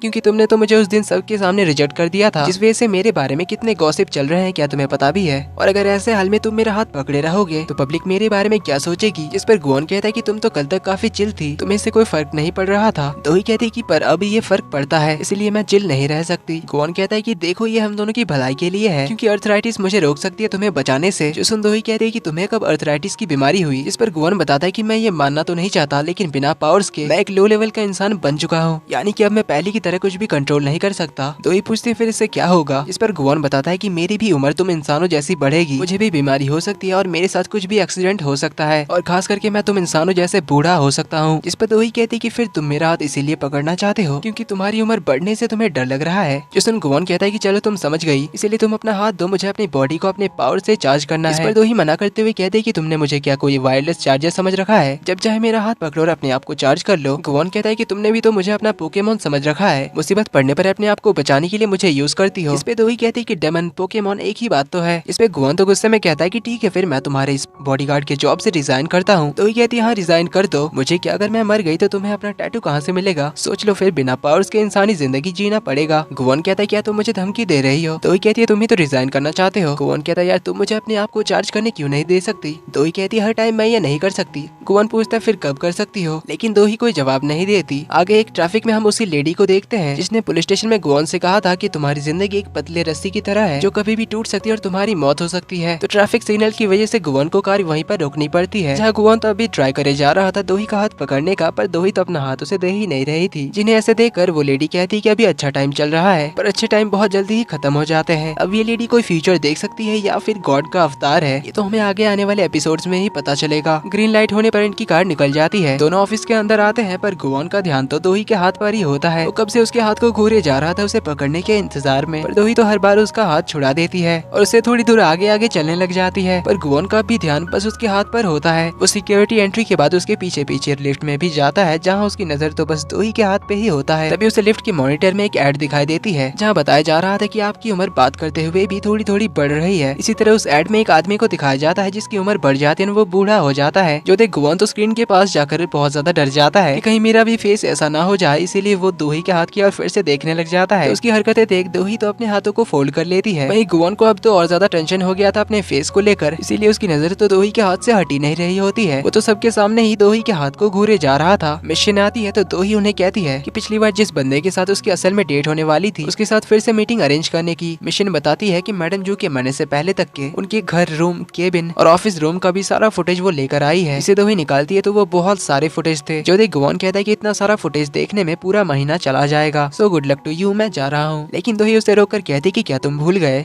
कि हम दोनों सेम सिचुएशन में फंसे हुए हैं। तुम इन फुटेज में मुझे उस आदमी को ढूंढने में हेल्प करो जिसने मैडम जू के मेडिसिन को बदला था। लेकिन गुवॉन तो वहाँ से भागने लगा था, लेकिन दोही उसे अपनी ओर खींच लेती है और कहती है कि चुपचाप से मेरी हेल्प करो और अपने आप को भी चार्ज कर लो। इसीलिए गुवॉन दोही का हाथ होल्ड करके एक चुटकी में सारे पर्दे बंद कर देता है और दोनों दो कंप्यूटर्स पे बैठकर फुल स्पीड में फुटेज चेक करने लग जाते हैं। लेकिन गुवॉन को तो इससे बहुत ज्यादा परेशानी हो रही थी। उसे कहता है कि क्या तुमने मुझे कोई प्राइवेट डिटेक्टिव समझ रखा है? एक बॉडीगार्ड से तुम कुछ ज्यादा काम नहीं करा रही हो, क्योंकि कंप्यूटर की स्क्रीन देखकर मेरी आंखें दर्द कर रही है। देन उठकर कहता है कि ये बहुत ही पुराना तरीका है, इस तरह भी उस आदमी को ढूंढने में हमें काफी टाइम लगेगा, लेकिन मैं अपनी पावर से उस आदमी को तो ढूंढ ही सकता हूँ जिसने तुम पर हमला किया था। दोही पूछती है क्या सच में ढूंढ सकते हो? गुवॉन कहता है हाँ, आसानी से, मैंने उसका चेहरा क्लियरली देखा है। जो सुन दोही तो थोड़ा फ्रस्ट्रेट होकर उससे पूछती है कि तो अभी तक तुमने मुझे बताया क्यों नहीं? तुम अपनी पावर से उसे ढूंढ सकते हो। गुवॉन कहता है कि तुमने मुझसे कभी पूछा ही नहीं। तो दोही कहती है कि इतने टाइम से फिर हम बेकार मेहनत कर रहे हैं, पर अगर तुम उस किलर को ढूंढ सकते हो, यानी कि तुम उस किलर के पीछे किसका हाथ है उसे भी ढूंढ सकते हो, बस तो फिर प्रॉब्लम सॉल्व। वो अपना हाथ गुवॉन की ओर बढ़ाती है और कहती है चलो फिर जाकर उसे पकड़ लेते हैं। तो गुवॉन उसका हाथ टच करने जाता है पर रुक जाता है और कहता है कि एक सेकंड, मैं तुम्हारी हेल्प करूंगा पर मेरी एक शर्त है। तो इसी प्रॉमिस। गुवॉन कहता है मैंने अपनी पावर से तुम्हारी हेल्प की उस किलर को पकड़ने में, उसके बाद तो तुम्हें मेरी जरूरत नहीं पड़ेगी और तुम मुझे अपने आसपास नहीं रहने दोगी, पर मुझे उसके बाद भी पावर्स के लिए तुम्हारी जरूरत पड़ेगी। दोही कहती है कैसी बात कर रहे हो तुम? क्या तुम्हें मुझ पर भरोसा नहीं है? गुवॉन कहता है बिल्कुल भी नहीं। तो दोही उसे प्रॉमिस करती है कि ठीक है, मैं तुम्हारा टैटू तुम्हें वापस दिलाने में तुम्हारी हेल्प करूंगी उस किलर को ढूंढ लेने के बाद भी। अब तो खुश हो ना तुम? दोही फिर से हाथ बढ़ाती है पर गुवॉन अपना हाथ पीछे कर लेता है और कहता है कि एक और प्रॉमिस चाहिए। मेरी जब मर्जी तब मैं अपने आप को चार्ज कर सकता हूँ, चाहे सबके सामने हो या कोई भी हमें देख रहा हो। दोही कहती है अब ये कुछ ज्यादा हो रहा है। गुवॉन कहता है ठीक है फिर भूल जाओ, मैं तुम्हारी मदद नहीं कर रहा। पर दोही उसे रोक लेती है और कहती है पहले उस किलर को पकड़ लेते हैं, उसके बाद तुम्हें जब चाहिए मेरा हाथ पकड़ सकते हो। तब जाकर गुवॉन मानता है और उसका हाथ पकड़ने जा ही रहा था, पर दोही कहती है एक सेकंड, हम उस किलर के एकदम करीब नहीं जा सकते, उससे थोड़ा दूर ही जाना ताकि हम पुलिस को कॉल करके बुला सके। पर गुवॉन कहता है उसकी जरूरत नहीं पड़ेगी और उसका हाथ पकड़ लेता है। उसकी पावर्स वापस आ जाती है। वो अपने मन में उस किलर की फोटो को याद करता है और टेलीपोर्ट होने के लिए चुटकी बजाता है, लेकिन कुछ भी तो नहीं होता। दोनों यहीं पे रहते हैं। गुवॉन और 4-5 बार चुटकी बजाता है, लेकिन उसकी तो पावर्स काम ही नहीं कर रही थी, जिसका रीजन गुवॉन को समझ नहीं आ रहा था। वहीं दोही उसे चिढ़ाते हुए कहती कि क्या तुम्हारी पावर्स खत्म हो गई? तब से कितने नखरे कर रहे थे और अब तुम्हारी पावर्स कोई काम के नहीं रहे। गुवॉन कहता है ऐसा नहीं हो सकता, मेरी पावर्स काम क्यों नहीं कर रही है? दोही पूछती क्या तुम अपने सारे पावर्स खो चुके हो? जिसपे गुवॉन फिर से उसका हाथ पकड़ लेता है, दोबारा अपनी पावर्स यूज करने की कोशिश करता है। सामने पड़े पेन को देखकर वो चुटकी बजाता है, पेन उड़कर उसके हाथ में आ जाती है। तो वो दोही से कहता है कि देखा मेरी पावर्स अभी भी है। देन अपनी आंखों से कर्टन्स को उठा देता है, पर फिर सोचता है कि आखिर मैं उस किलर को ढूंढ क्यों नहीं पा रहा हूँ। एक और बार अपनी पावर ट्राई करने के लिए वो दोही को किसी इंसान का नाम लेने के लिए कहती है जिससे वो अभी तक मिला है। दोही पीआर टीम से मिस्टर हान का नाम लेती है तो वो एक चुटकी बजाता है और यहाँ से गायब हो जाता है और दोनों पहुँच गए थे फूड स्टोरेज रूम में, जिस रूम के बाहर ही मिस्टर हान अपने कुछ कलीग से बात कर रहे थे। दोही बाहर जाने ही लगी थी तो गुवॉन उसे रोक लेता है, क्योंकि बाहर मिस्टर हान और कलीग्स उन दोनों के बारे में ही बात कर रहे थे। मिस्टर हान से कहते हैं कि क्या तुम दोनों को नहीं लगता कि बॉस और गुवॉन के बीच कुछ चल रहा है? उन्हें देखकर लगता है कि दोनों डेट कर रहे हैं। उन दोनों की क्लोजनेस और बिहेवियर से तो ऐसे ही लगता है। मिस्टर कहते हैं कि सही कहा, मुझे भी ऐसा लगता है, वरना हमारी बॉस गुवॉन को कैसे शादी के लिए प्रपोज कर सकती है। मिस्टर हान कहते हैं कि सीक्रेटली ऑफिस रोमांस की बात ही कुछ और होती है, छुप छुप कर एक दूसरे से मिलना, टीम डिनर के टाइम टेबल के नीचे एक दूसरे का हाथ पकड़ना कितने रोमांटिक होता है। जो सब सुन इधर ये दोनों काफी नर्वस हो रहे थे क्योंकि दोनों काफी करीब थे। ऊपर से मिस्टर हान तो रोमांटिक ऑफिस रोमांस के बारे में काफी सारी सारी बातें कर रहे थे कि सीक्रेटली एक दूसरे का हाथ होल्ड करने का फीलिंग ही कुछ और होती है। अपने लवर का हल्का सा टच या कुछ पलों का आई कांटेक्ट बॉडी में करंट सा फील होता है, जो सब इधर स्टोरेज रूम के अंदर इन दोनों के साथ हो रहा था, जो दोनों के लिए काफी ऑकवर्ड मोमेंट लग रहा था। दोनों नर्वस होकर एक दूसरे का हाथ पकड़ने के चक्कर में कुछ सामान गिरा देते हैं, जिसकी आवाज बाहर ये तीनों सुन लेते हैं। तो ये लोग अंदर चेक करने आ नहीं वाले थे, पर इससे पहले गुआन दोही का हाथ पकड़ के टेलीपोर्ट हो जाता है एक पार्क जैसी जगह पे, जहाँ दोनों काफी करीब होते हैं, जिससे नर्वस होकर दोही तो उसे धक्का मार देती है, जिससे गुआन तो दूर जाके बेंच पे गिरता है। दोही कहती है मिस्टर हान को ढूंढकर कोई फायदा नहीं है, उस किलर को ढूंढो। गुआन कहता है कि मेरी पावर्स में कुछ गड़बड़ नहीं है, बल्कि उस किलर में कुछ तो गड़बड़ है, मैंने उसका चेहरा क्लियरली देखा था, फिर मैं उसे क्यों नहीं ढूंढ पा रहा। दोही पूछती क्या तुम चेहरे से इंसान ढूंढते हो? गुआन कहता है हाँ। तो दोही पूछती कि अगर उसने प्लास्टिक सर्जरी कराया होगा तो क्या तुम उसे नहीं ढूंढ सकते? गुआन कहता है नहीं, अगर मैंने उसे देखा होगा तभी उसे ढूंढ सकता हूँ, इसलिए मेरी पावर्स में तो कुछ गड़बड़ नहीं है, इसीलिए अब मुझे चार्ज होने के लिए तुम्हारा हाथ पकड़ने दो। लेकिन दोही अपना हाथ पीछे हटा लेती है, कहती है कि मैंने कहा था ना, किलर को ढूंढने के बाद ही तुम मेरा हाथ पकड़ सकते हो। गुआन दोबारा उसका हाथ पकड़ने का ट्राई करता है, लेकिन दोही पीछे हट जाती है, कहती है कि वैसे ही लोग हमें डाउट कर रहे हैं हमारी डेटिंग को लेकर, इसलिए हाथ पकड़ना तो भूल जाओ। ये कहकर वो चली जाती है। इधर हमें किलर को दिखाया जाता है, जहाँ हम देखते हैं कि अब उसके पास दोही और गुआन के साथ वाले फोटोज थे। तभी उसके फोन में मैसेज आता है कि जंगली कुत्तों को छोड़ने का वक्त आ गया है। इधर दोनों ऑफिस लौटते हैं तो मिस चोई गुआन पे चांस मारने की कोशिश कर रही थी, जहाँ वो आज रात को गुआन की वेलकम पार्टी के लिए उसे आने के लिए कहती है। मिस्टर हान और दूसरा कलीग भी उसे बुलाते हैं और कहते हैं कि हमारा पहला टीम डिनर भी हो जाएगा। इधर हम माफिया गैंग को देखते हैं, जहाँ बॉस तो अपने सभी बंदों पे गुस्सा कर रहा था गुआन को अभी तक ना ढूंढ पाने की वजह से। तभी एक वेटर ड्रिंक सर्व करने आता है और उस ट्रे के नीचे एक फोटो रखा हुआ था, जिसमें दोही और गुआन थे और पीछे उनके बारे में सब कुछ लिखा हुआ था कि गुआन दोही का बॉडीगार्ड है और वो मेरे एफएनबी में काम करता है। अभी हम देखते हैं कि जो वेटर ये फोटो देकर गया वो तो असल में किलर था, जिसने पता लगा लिया था कि गुआन की इनके साथ दुश्मनी है, इसीलिए वो गुआन को दोही से दूर करने के लिए इन्हें गुआन के पीछे भेज रहा है, कि जब ये लोग गुआन को मार देंगे तो वो दोही को आराम से मार सके। अब इतना इन्फॉर्मेशन देखकर बॉस तो खुश हो जाता है और अपने बंदों को दोही और गुआन के पीछे लगा देता है, उनके घर से लेकर कार का पीछा तक करने के लिए कहता है। फिर हम देखते हैं वही ग्लव्स वाला बंदा मैडम जू के रूम में आता है और उनके चेयर में बैठ जाता है, जिसके फ्लैशबैक से हमें पता चलता है कि मैडम जू को जब अपने कंपनी में चल रही फ्रॉड के बारे में पता चला और मिस्टर तेजिन को मारने का जिम्मेदार मैडम जू ने इसे ठहराया था, उन्होंने इसे ये भी कहा था कि तुम्हें अपने किए की सजा मिलेगी। तब ये बंदा गुस्से में चला गया था। तब जाने से पहले इसी ने मैडम जू की दवाइयों को बदल दिया था, पर हमें अभी भी इसका चेहरा नहीं दिखाया जाता। इधर जब दोही मैडम जू के मौत के दिन का फुटेज दोबारा से देखती है, तो वो उस फुटेज में एक टाइम जंप नोटिस करती है। फुटेज में कुछ टाइम का रिकॉर्डिंग गायब है। तभी गुआन आकर उसे पूछता है कि घर चलने का टाइम हो गया, लेकिन तभी जू सियोक दोही को कॉल करके बताता है कि मैंने भी मिस्टर तेजिन का लैपटॉप चेक किया, लेकिन उनके लैपटॉप में भी कुछ भी सबूत नहीं मिले, यानी कि इसके पीछे जो कुछ भी है उसने अपने पीछे कोई भी सबूत नहीं छोड़ा है। काफी सोच समझ कर सब कुछ गायब कर दिया है। तो हमें इस बारे में आगे डिस्कशन करना होगा, इसलिए हम डिनर पे मिलते हैं। लेकिन गुआन को तो अपने आप को अभी चार्ज करना था, जो उनकी डिनर की बात सुनकर कहता है कि तुम नहीं जा सकती क्योंकि तुम्हारा ऑलरेडी एक प्लान है। दोही कहती है कि मेरा कौन सा प्लान है। सीन कट होता है, गुआन दोही को लेकर मिस चोई की वेलकम पार्टी में आता है, जो कि एक छोटे से बार में था जहाँ वो लोग ड्रिंक करने के लिए आए थे। लेकिन दोही को यहाँ देकर ये तीनों तो ऑकवर्ड हो रहे थे, पर वो उन्हें कंटिन्यू करने के लिए कहती है। तो गुआन को छोड़कर बाकी सब ड्रिंक करने लग जाते हैं, क्योंकि गुआन ड्राइव करने का बहाना कर देता है। वही दोही एक हाथ से जैसे ही पीने जाती है, गुआन उसका हाथ जल्दी से पकड़ लेता है, जिससे दोही को तो बहुत ऑकवर्ड सा लगता है, इसलिए वो धीरे से अपना हाथ हटाने की कोशिश करती है, लेकिन गुआन तो उसका हाथ छोड़ता ही नहीं, पर वो ड्रिंक करने के बहाने अपना हाथ छुड़ा ही लेती है। पर फिर से जब वो ड्रिंक करती है तो गुआन अगेन उसका हाथ पकड़ लेता है और इस बार उन्हें हाथ पकड़े हुए मिस चोई देख लेती है, जिससे मैडम तो सैड हो जाती है, क्योंकि वो यहाँ तो गुआन पे लाइन मारने आई थी, लेकिन उन्हें हाथ पकड़ता हुआ देखकर वो तो और ज्यादा ड्रिंक करने लग जाती है। तो ही तो मौका पाकर गुआन को अपना हाथ छोड़ने के लिए कह रही होती है, लेकिन गुआन तो उसका हाथ छोड़ने का नाम ही नहीं लेता, इसीलिए वो तंग आकर दूसरे हाथ से ड्रिंक करते जा रही थी, जिससे मिस्टर हाना दोनों कलीग तो टल्ली हो जाते हैं। पर वो लोग गुआन से पूछते हैं कि तुमने बॉस का प्रपोजल रिजेक्ट क्यों किया, क्या तुम उन्हें लाइक नहीं करते? गुआन तो डायरेक्टली कह देता है कि ऐसी बात नहीं है, मैं दोही को लाइक करता हूँ। जो सुन इन दोनों के साथ दोही भी शॉक्ड होती है। जो सुन मिस्टर हाना दूसरा कलीग तो बड़े एक्साइटेड हुए जा रहे थे, तो पूछते हैं कि फिर तुमने मना क्यों किया? जवाब में गुआन कहता है कि जिसे मीट पसंद होता है क्या वो मुर्गी से शादी करता है कभी? नहीं ना। जो सुन दोही को तो बहुत ही ज्यादा एम्बेरसमेंट होती है। वही मिस्टर हान तो चुपचाप से अपने कलीग्स को लेकर निकल जाता है और दोही तो गुस्से में अपना हाथ छुड़ाकर चली जाती है। गुआन उसके पीछे पीछे जाता है उसका हाथ पकड़ने के लिए, लेकिन दोही तो उसे हाथ पकड़ने ही नहीं देती। तो गुआन उसे रोककर कहता है कि अभी हाथ पकड़ने से क्या होगा, आसपास तो कोई भी नहीं है, दूसरों के सामने हाथ नहीं पकड़ सकता, अकेले में भी नहीं पकड़ सकता, तो आखिर मैं अपने आप को कब चार्ज करूं? लेकिन उसकी बातें सुनकर दोही को और ज्यादा गुस्सा आता है और वो कुछ न कहकर जाने लगती है, पर फिर रुककर कहती कि मैं एक इंसान हूं और मेरे भी कुछ इमोशंस हैं, मैं तुम्हारे लिए कोई चार्जर नहीं हूँ। वो पीछे मुड़ती पर गुआन तो चला गया था। दोही आसपास देखती पर वो नहीं दिखता, इसीलिए वो तो थोड़ी डर जाती है। वही इधर गुआन भी गुस्से में ये कहते हुए जा रहा था कि मैं उसे नहीं झेल सकता, इससे अच्छा तो मैं बूढ़ा ही हो जाऊं। पर फिर थोड़ी दूर जाकर वो रुक जाता है, कहता है कि अकेले भी तो छोड़कर नहीं जा सकता, अगर उसे कुछ हो गया तो। ये कहकर वो वापस जाने लगा था, लेकिन उसे तो सामने से माफिया गैंग के गुंडे मिल जाते हैं। तो गुआन उनसे बचने के लिए आगे चला जाता है। इधर दोही भी उसे ढूंढते हुए एक गली में चली गई थी, जहाँ से वो गुआन को कॉल लगाती है। वहीं गुआन जो दूसरे गली में था, सामने की ओर से भी उसे माफिया गैंग के गुंडे घेर लेते हैं। तभी उसे दोही का कॉल भी आता है, लेकिन गुआन अभी अपना एटीट्यूड नहीं छोड़ता। उन्हें कहता है कि तुम लोग तो वही रेस्टोरेंट वाले कचरे हो ना, पिछली बार की धुलाई भूल गए क्या। ये सब बोलकर वो उन्हें डराने की कोशिश कर रहा था और दोही का फोन उठाने जा ही रहा था कि तभी एक गुंडा उसे पीछे से लात मार देता है, जिससे उसका फोन नीचे गिर के टूट जाता है। अब तो गुआन बहुत बड़ी प्रॉब्लम में फंसने वाला था, पर तभी उसे सामने एक न्यूज़पेपर गिरा हुआ दिखता है, जिसे वो उठा लेता है। पिछली बार की तरह फोल्ड करने की एक्टिंग करने लग जाते हैं, जिसे देखकर ही तो बाकी सब पीछे हट जाते हैं। तो गुआन न्यूज़पेपर को उनके ऊपर उड़ाकर यहाँ से भाग जाता है। अब ये लोग तो न्यूज़पेपर देखकर डर गए थे, पर उसे भागता हुआ देखकर उसका पीछा करते हैं। गुआन तो दोही को ढूंढने के लिए भाग रहा था, लेकिन दूसरी गली में वो गुंडों से घिर जाता है। वहीं दोही तो उसे कॉल ट्राई किए जा रही थी, पर गुआन का फोन तो उसके पास था ही नहीं। वहीं इधर गुआन एक गुंडे को मारने जाता है, पर पीछे से दूसरा बंदा उसके सर पे मार देता है, जिससे उसके सर से खून निकलने लग जाता है। गैंग लीडर उसके सर पे दोबारा जोर से मारने जा ही रहा था, पर तभी वहाँ पर दोही आ जाती है, जो जोर से सीटी बजा देती है और अपना शॉक देने वाला डिवाइस निकालकर उन्हें गुआन को छोड़ने के लिए कहती है। लेकिन वो तो खुद ही बहुत ज्यादा घबराई हुई थी, तो गैंग लीडर अपने बंदों को उसे संभालने के लिए आगे भेज देता है। अब दोही के शॉक देने वाले डिवाइस का बैटरी खत्म हो जाता है, तो उसे फेंक कर एक गन निकाल लेती है, जिससे एक धुआं निकलता है। तो वो उसे गुंडों की ओर मारते हुए गुआन के पास पहुंच जाती है, तो गुआन उसका हाथ होल्ड कर लेता है। जैसे उसका हाथ पकड़ता है तो गुआन की चोट गायब हो जाते हैं।